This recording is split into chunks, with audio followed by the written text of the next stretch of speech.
PKB akan jauh lebih memilih bergabung dengan kabinet yang akan datang, yang akan dipimpin oleh Pak Prabowo dan Gibran, daripada memilih untuk berada di luar pemerintahan.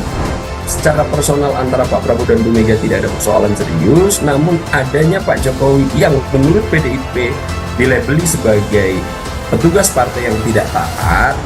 Meskipun ada faktor Pak Jokowi, saya melihat faktor suksesi kepemimpinan yang ada di dalam tubuh PDIP juga menjadi salah satu variabel yang menjadikan situasi ini makin pelik di internal PDIP.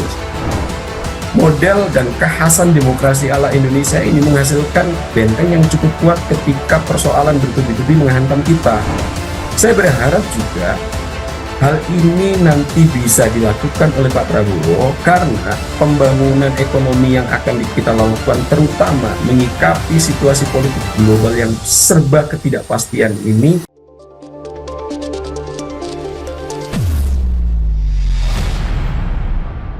Terima kasih Anda masih bersama kami dalam Breaking News Sinpo TV. Penetapan Presiden terpilih dan Wakil Presiden terpilih periode 2024-2029 masih bersama saya Syam Hakung.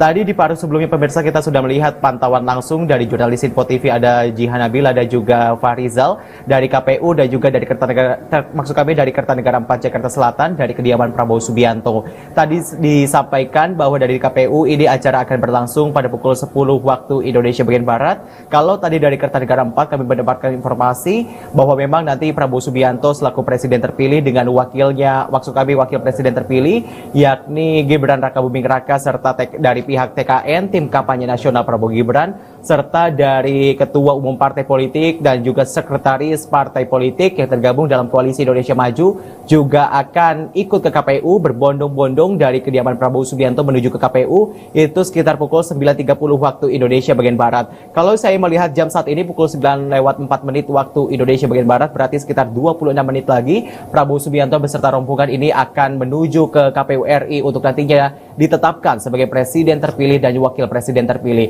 Hal ini sebagai juga lanjutan, tindak lanjut dari hasil Mahkamah Konstitusi yang menolak seluruh permohonan yang dilakukan oleh pihak 01 dan juga pihak 03. Dan pemirsa, kita akan coba menghubungi ada Direktur Eksekutif Skala Survei Indonesia Abdul Hakim MS yang kita akan ajak diskusi terkait dengan penetapan presiden terpilih dan wakil presiden terpilih. Selamat pagi Bang Aap, apakah sudah tergabung? Selamat pagi Mas Andi, apa kabar? Dengan Syam Hakung, Bang Aap di studio. Terima kasih sebelumnya telah bergabung bersama kami di Breaking News Sinpo TV. Baik. Bang, siap. Bang Aap, kalau misalnya kita ketahui ini penetapan yang akhirnya dilangsungkan oleh KPU RI pada hari ini setelah bergulat begitu panjang seperti itu. Ini tanggapannya seperti apa Bang Aap menanggapinya? Ya, seperti yang sudah pernah kita bahas, bahwa proses Pilpres 2024 akhirnya menemui titik ujung. Persaingan kontestasi di antara 3 calon akhirnya tuntas pada rencana penetapan hasil pemilu presiden yang sebentar lagi dan beberapa saat akan ditetapkan oleh Pak KPU melalui sidang pleno. Dan ini adalah kabar baik meskipun masih ada upaya-upaya yang mencoba dilakukan oleh PDIP. Akan tetapi upaya-upaya yang kita tahu saat ini PDIP meminta agar penetapan ini ditunda karena masih ada proses gugatan di PT UN. Akan tetapi dalam sistem kepemiluan kita tidak dikenal rute untuk membatalkan hasil pemilu selain di Mahkamah Konstitusi sebagai lembaga paling akhir yang memutus tentang hasil atau perselisihan hasil pemilihan umum terkait khususnya Pilpres. Nah, melihat kondisi ini tentu bisa kita simpulkan saat ini Pilpres sudah berada di titik ujung dan pemilu presiden 2024 telah menghasilkan pasangan calon yang bisa memenangi kontestasi, yaitu pasangan Prabowo Subianto dan Gibran Rakabuming Raka. Oke, Bang Aap, kalau misalnya kita berbicara soal penetapan yang akan dilangsungkan oleh KPU RI di Jakarta, nanti juga ya akan ada Prabowo Gibran dan juga nanti dari TKN, Ketua Umum Partai Politik dan juga Sekretaris Jenderal yang tergabung dalam Koalisi Indonesia Maju nanti akan berbondong-bondong ke KPU. Nanti informasi yang saya dapatkan yang beredar seperti itu ke awak media, ini ada pertemuan antara Muhaimin Iskandar dan juga Prabowo Subianto. Apakah ini sinyal-sinyal menguat bahwa PKB akan bergabung seperti itu? Ya, kalau melihat kecenderungan dari DNA atau algoritma PKB dalam mengarungi politik, sosok Muhaimin Iskandar banyak dibilang sebagai politisi yang cukup cerdik gitu ya. Dan jika tidak bisa saya katakan sebagai oportunis, tapi cukup lihai untuk melihat politik secara praktis. Caimin secara praktikal cukup pragmatis dalam mengambil keputusan-keputusan politik. Kita tahu bahwa Caimin dulu sebelum menjadi wakilnya Anies Baswedan, parpol ini menjadi teman mesra hampir selama 1 tahun untuk bekerja sama dengan Partai Gerindra gitu. Akan tetapi ketika Caimin melihat ada peluang yang memungkinkan untuk bisa dirinya maju menjadi salah satu pasangan calon presiden dan wakil presiden dan akhirnya bergabung dengan Nasdem setelah hampir setahun berkoalisi dengan Gerindra, kondisi ini bisa kita maknai bahwa sejatinya Caimin cukup cerdik untuk bisa mengambil peluang jika tidak bisa saya katakan sebagai oportunis. Nah, kalau melihat dinamika kemarin sudah ketemu dengan ketua harian DPP Partai Gerindra Pak Sukmidas Pak Ahmad di halal bihalal pimpinan DPR. Meskipun Caimin sampai detik ini mengatakan bahwa belum ada deal-deal khusus dengan Gerindra, akan tetapi aroma-aromanya satu kaki Caimin atau PKB ini sudah ada di Koalisi Indonesia Maju. Prediksi saya, setelah penetapan ini sepertinya akan ada jalinan komunikasi yang cukup intens antara Partai Gerindra dan atau TKN dengan PKB, dan saya sangat meyakini bahwa sepertinya Caimin akan lebih memilih untuk bergabung di kabinet Prabowo Gibran daripada memilih posisi ada di luar kabinet Prabowo Gibran. Melihat tadi sudah disebutkan DNA yang dimiliki oleh oleh PKB seperti itu. Ini kan belum pernah menjadi oposisi di luar pemerintahan seperti itu. Ini jadi akan masuk ke situ. Tapi kalau misalnya kita melihat statement kemarin yang dilakukan di kantor PKS dengan Anies Baswedan seperti itu sebagai Capres 01 dan juga Cawapres 01 seperti itu. Ini mengatakan bahwa ini masih konsisten dengan perubahan. Anda memaknainya seperti apa, Bang?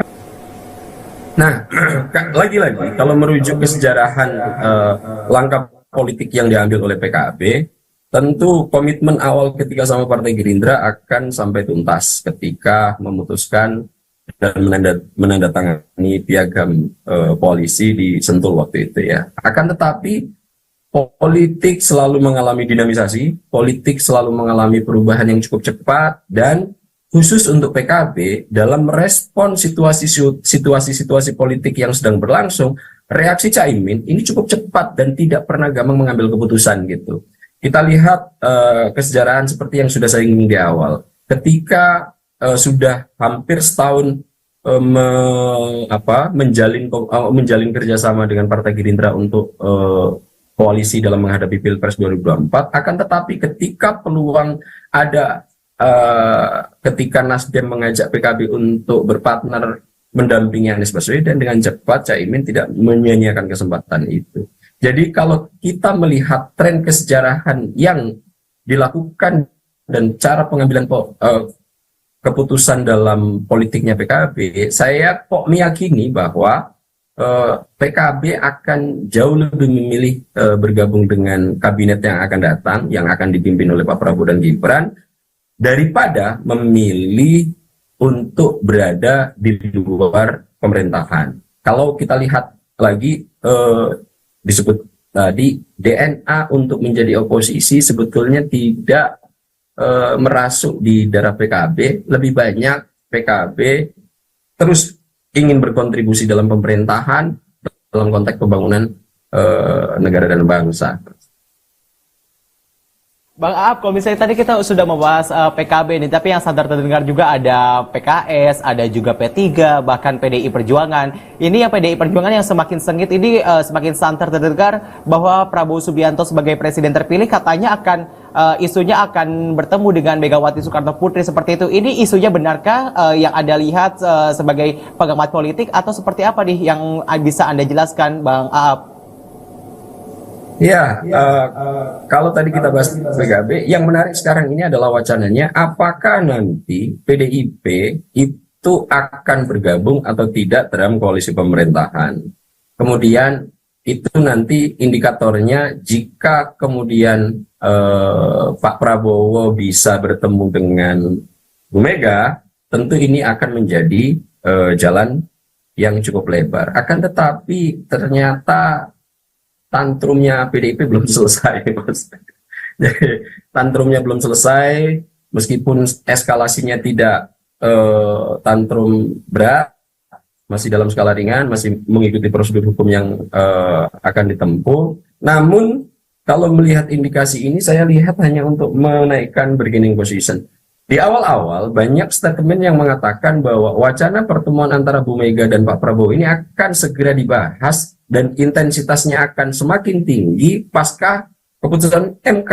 Akan tetapi yang terbaru, misalnya pernyataan dari salah satu ketua DPP PDIP, Al Basara, mengatakan bahwa nanti untuk tindak lanjut adanya komunikasi antara Pak Prabowo dan Bu Mega pasca Rakornas bulan Mei gitu. Jadi saat ini langkah-langkah politik masih diambil oleh PDIP, salah satunya adalah pernyataan untuk menunda penetapan hasil pemilihan umum oleh KPU yang rencananya akan dilakukan beberapa jam lagi karena menurut PDIP pihaknya masih menggugat netralitas ASN dan penyelenggara negara atau pelanggaran penyelenggara negara di PT UN. Nah, argumentasi ini masih dijadikan oleh PDIP untuk berupaya dalam rangka menyalurkan ketidakpuasan terkait hasil Pilpres 2024 ini, sehingga sikap untuk bisa segera berkomunikasi dengan Pak Prabowo sepertinya masih agak sedikit membutuhkan waktu. Tapi menurut hemat saya, apakah ini nanti akan tetap terjadi pertemuan? Kalau melihat hubungan relasi personal antara Pak Prabowo dan Bu Mega, sebetulnya kedua tokoh bangsa ini tidak memiliki kendala serius dalam menjalin komunikasi.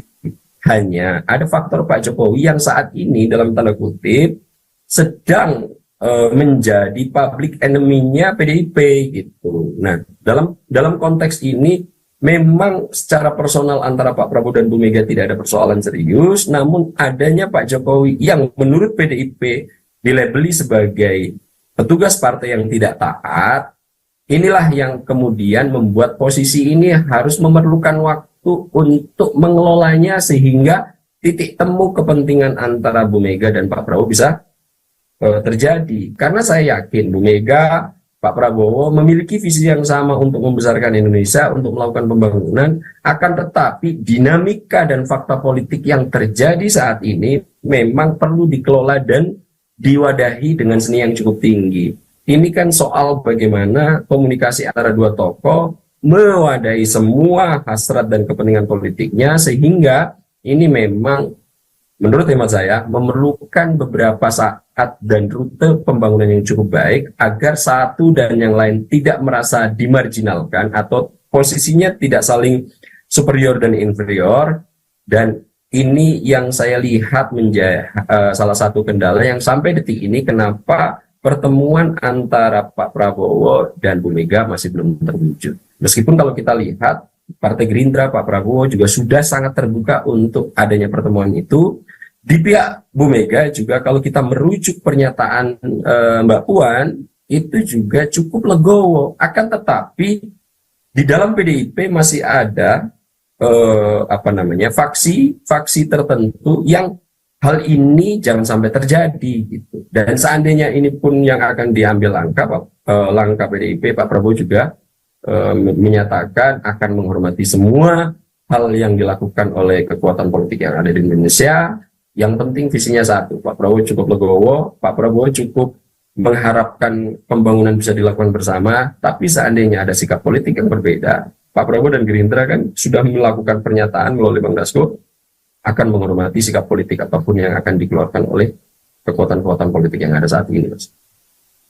Oke, Bang Aap, ini kalau misalnya kita berbicara soal Megawati, soal PDI Perjuangan, ini terkait dengan apakah waktu yang tadi rakornas akan di bulan Mei ini hanya mengelur waktu saja, atau ini emang PDIP ini akan berdiri sendiri di oposisi seperti itu, Bang Aap? Iya, kalau saya melihat ini sebagai luapan ketidakpuasan yang belum tuntas, Mas. Jadi setelah dicoba melalui MK, ditolak gugatan permohonannya secara keseluruhan, kemudian ada mencoba untuk komunikasi dengan PDIP masih cukup terhalang, karena PDIP ini agak cukup unik, Mas. Sebetulnya kalau kita melihat komposisi kekuatan yang ada di dalam PDIP saat ini, sepertinya kalau bisa saya sederhanakan ada dua kekuatan besar terkait nanti siapa yang akan melakukan suksesi di kepemimpinan PDIP. Secara de facto DPP PDIP Bu Mega indikatornya ini akan membagi akan membagi ranah peran dalam PDIP terhadap dua anaknya gitu, Mas Prananda dan Mbak Puan gitu ya. Nah, secara de facto saat ini yang mengelola PDIP di dalamnya untuk sektor partai, Mas Prananda jauh lebih kuat perannya dibanding Mbak Puan, tapi di sektor-sektor pemerintahan Mbak Puan yang cukup leluasa untuk memainkan semua posisi-posisi politik yang ada saat ini. Nah, kalau saya melihat sebetulnya selain faktor Pak Jokowi, ada juga faktor suksesi kepemimpinan yang akan terjadi di PDIP. Apakah nanti Ibu Mega cukup legowo untuk memberikan ke Mbak Puan atau Mas Prananda? Nah, sepertinya kuenya mau dibagi nih. Di sektor pemerintah nanti biarkan Mbak Puan, di sektor PDIP nanti akan diurus oleh Mas Prananda. Dan dua dikotomi yang akan melanjutkan suksesi di kepemimpinan PDIP ini saya melihat juga menjadi salah satu kendala kenapa pengambilan keputusan PDIP dalam konteks koalisi atau berada di luar pemerintahan ini menjadi agak cukup berpolemik gitu di internalnya PDIP. Sebetulnya ini yang juga menjadi salah satu penyebab kenapa kemudian komunikasi antara Pak Prabowo dan Bu Mega belum terjadi saat ini. Bahkan momen Lebaran pun tidak menjadi ajang silaturahim di antara dua bangsa, dua tokoh ini yang sebetulnya itu lumrah terjadi sebagai saluran permintaan maaf terhadap semua kesalahan yang pernah dilakukan, baik itu dalam secara personal maupun pribadi. Dan itu pun saja tidak mampu untuk menjadi jembatan bertemunya antara Pak Prabowo dengan Bu Mega. Meskipun ada faktor Pak Jokowi, saya melihat faktor suksesi kepemimpinan yang ada di dalam tubuh PDIP juga menjadi salah satu variabel yang menjadikan situasi ini makin pelik di internal PDIP, Mas.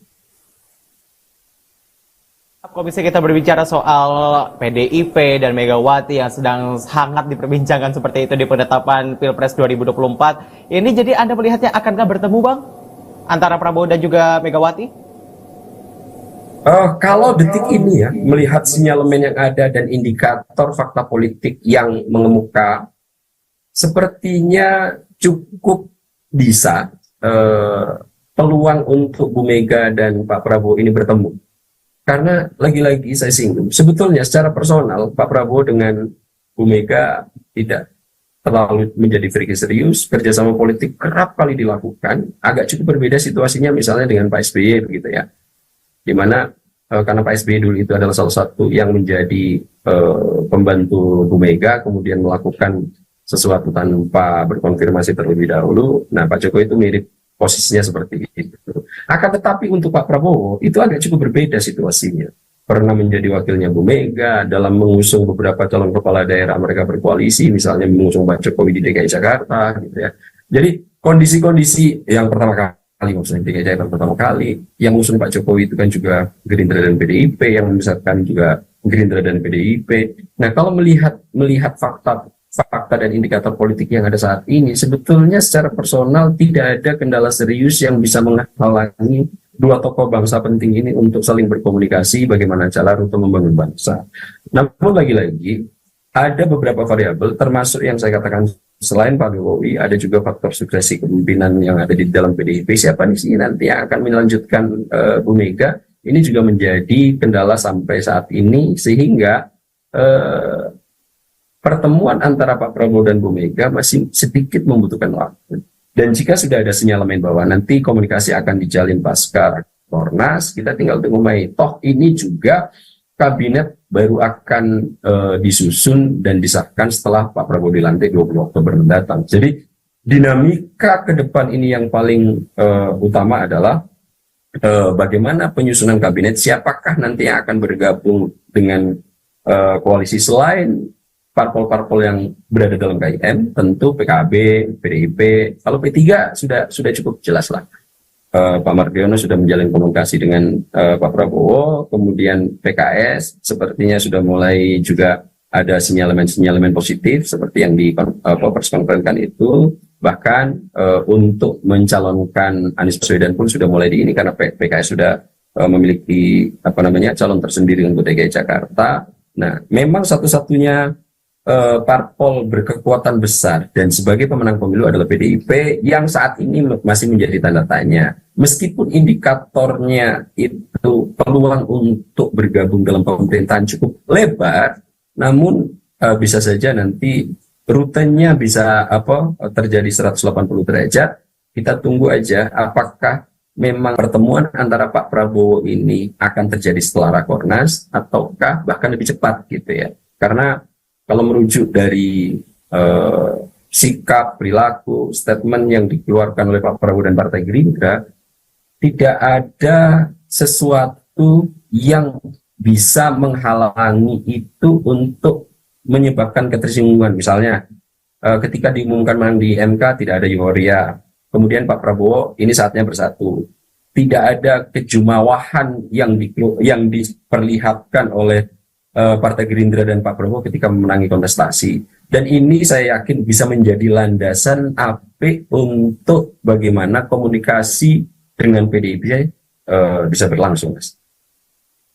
Oke, Bang Ab, kalau misalnya tadi disinggung soal koalisi dan juga perpolitikan yang tadi akan gabung, itu ada tadi saya sempat sinkronkan, ini ada PKB yang katanya gabung jadi DNA oposisi seperti itu, PDIP yang kemungkinan ini akan bertemu dulu, Megawati dengan Prabowo Subianto, P3 juga tadi katanya bakal gabung juga seperti itu. Ini jadi kan akan ada yang baru-baru merapat, atau bahkan kalau misalnya kita berbicara Nasdem kan udah ada bukan kode-kode lagi seperti itu, bahkan kemarin malam kan ini udah berkunjung ke kediaman Prabowo Subianto di Kertanegara 4 Jakarta Selatan. Jadi ini apakah peta politik baru di koalisinya Prabowo Gibran, Bang Aap?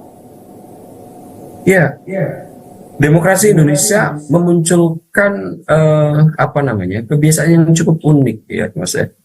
Di mana kalau kita lihat dari pelaksanaan demokrasi di seluruh dunia, yang kalah ya tidak akan mau bergabung dengan yang yang menang gitu. Dan yang menang juga akan mencoba mengaplikasikan semua ide, gagasan, program yang sudah disusun dengan komposisi mereka-mereka yang sudah bergabung di di koalisinya. Akan tetapi praktik demokrasi Indonesia itu agak cukup unik. Kita ini mendasarkan prinsip demokrasi yang kolaboratif, seperti demokrasi pemilihan RT lah gitu. Di mana ketika kontestasi berlangsung, perdebatan panas boleh dilakukan, semua argumentasi bisa ditempuh, akan tetapi nanti jika sudah ada pemenang, ada baiknya rekonsiliasi segera dilakukan, baik yang kalah maupun yang menang itu diajak untuk berkontribusi membangun bangsa. Dan ini jurisprudensinya atau